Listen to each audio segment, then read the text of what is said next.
آقای رئیس هر کاری حاضر بود برام انجام بده که فقط دستش به من برسه. منم کوتاهی نکردم. با گذاشتن شرط و شروطای زیاد در کنار ناز و اداهای زنانم باهاش قرارای عاشقانه میذاشتم. بعد مدتی توی این رفت و آمدا و توی ویلای شیک و لاکچری آقای رئیس اتفاقی که نباید بینمون افتاد. سلام، من الیسا هستم و اینجا داستانهای واقعی از زندگی شما عزیزان رو روایت میکنم.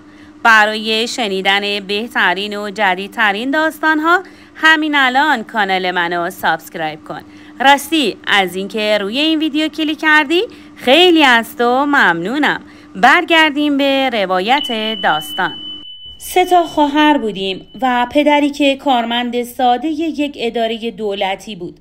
زندگیمون همیشه درگیر چالش‌ها و مشکلات مادی بود.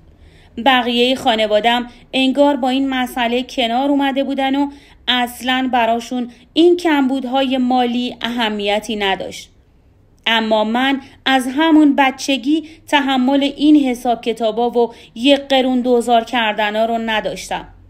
مادرم همیشه نصیحتم میکرد و میگفت باید مراقب دخل و خرجت باشی. همش افتخارشون این بود که زندگی شرافتمندانه‌ای دارن. اما به نظر من این زندگی محقرانه بود. من نمیتونستم صبر و تحمل خواهرها و مادرم رو درک کنم. خواهر بزرگم خیلی آروم و درس خون بود تا جایی که ما نفهمیدیم کی دیپلم گرفت و کی دانشگاه تهران قبول شد.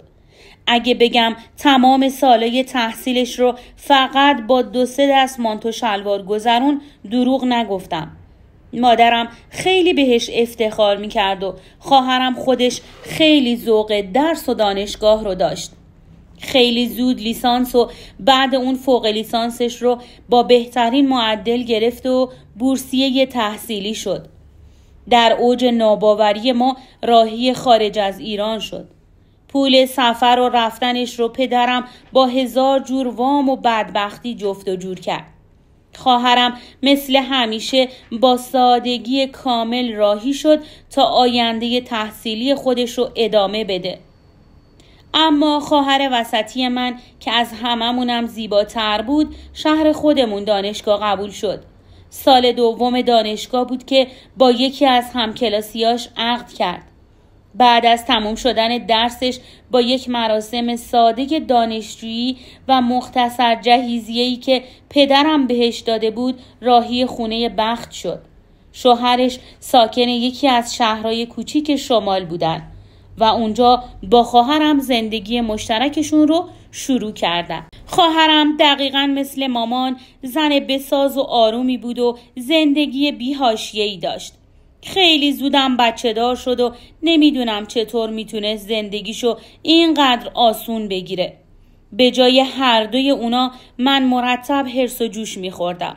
به زور گریه و دعوا و التماس مدرسه غیر انتفاعی میرفتم و بهترین لباسا رو میپوشیدم. وقتی هم دانشگاه قبول شدم دیگه چیزایی میخواستم که واقعا تهیه کردنش برای خانوادم غیر ممکن بود. درسمو که تموم کردم بلافاصله توی یک اداره دولتی استخدام شدم. حقوق بخور و نمیر قانون کار عمرن نمیتونست دختر بلند پروازی مثل من رو قانع بکنه. اما از شغلم نمیتونستم بیرون بیام. چون پدر و مادرم مرتب بهم گیر میدادن که مزایای بیمه و حقوق کار دولتی نباید هیچ وقت از بین بره. سعی کردم کنار این کار دولتی که دارم شغل دیگه ای دست و پا کنم.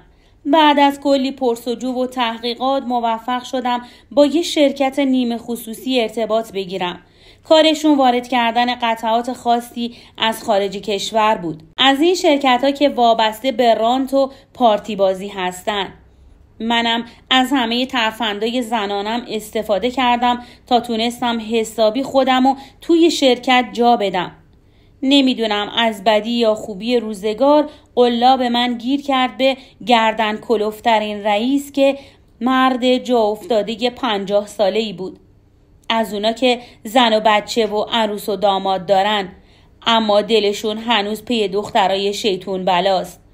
از اونا که به قول خودشون جوونی نکردن و همه زندگیشون پشت نقاب من آدم خوبی هستم قایم شدن. ماجرا از جای بین ما جدی شد که پدرم فوت کرد. این آقای رئیس شخصاً برای ابراز تسلیت راپاش به خونه ما باز شد. من تازه 26 ساله شده بودم. مادرم زمینگیر نبود، اما به تازگی دچار بیماری آلزایمر شده بود و نیاز به مراقبت بیشتری داشت.